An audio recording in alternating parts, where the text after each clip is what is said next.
নমস্কাৰ বন্ধুসকল জনপ্ৰিয় অভিনেতা কিশোৰ দাস হয়তো সকলোৱে গম পায় কিশোৰ দাস কেন্সাৰ অৰ্থাৎ কৰ্কট ৰোগত আক্ৰান্ত হৈ আছিল প্ৰথমে গুৱাহাটীত চিকিৎসা কৰিছিল যদিও সুস্থ নোহোৱাৰ বাবে মুম্বাইলৈ নিয়া হৈছিল আৰু এতিয়া কিশোৰ দাস হেলথ সিটি হস্পিটালত চিকিৎসাধীন হৈ আছে কিন্তু বহুতে কমেন্ট কৰি সুধি আছিল যে কিশোৰ দাস সুস্থ হৈছে নে কিমানখিনি সুস্থ হৈছে নে পুনৰ অসুস্থ হৈ পৰিছে তো ভিডিওটো আপোনালোকে এই ক্লিপটো জানে যে মই কৰ্কট ৰোগত আক্ৰান্ত হৈ আছো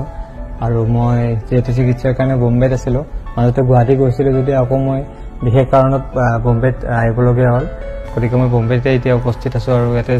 ট্ৰিটমেণ্ট চলি আছে গতিকে আপোনালোকে গম পালে যে কিশোৰ দাসে নিজে মোৰ ট্ৰিটমেণ্ট যে চলি আছে এই বুলি ক'লে আৰু কিশোৰ দাস কেতিয়া অভিনয় জগতলৈ ঘূৰি আহিব আৰু অহাৰ বাবে কোনে কোনে বাৰু অধীৰ অপেক্ষাৰে ৰৈ আছে নিশ্চয় ভিডিঅ'টিত এটা লাইক কৰি দিব আৰু কিশোৰ দাস যে অতি সোনকালে সুস্থ হৈ উঠে সকলোৱে প্ৰাৰ্থনা কৰিব ধন্যবাদ ভিডিঅ'টো যিমান পাৰে সিমান শ্বেয়াৰ কৰিব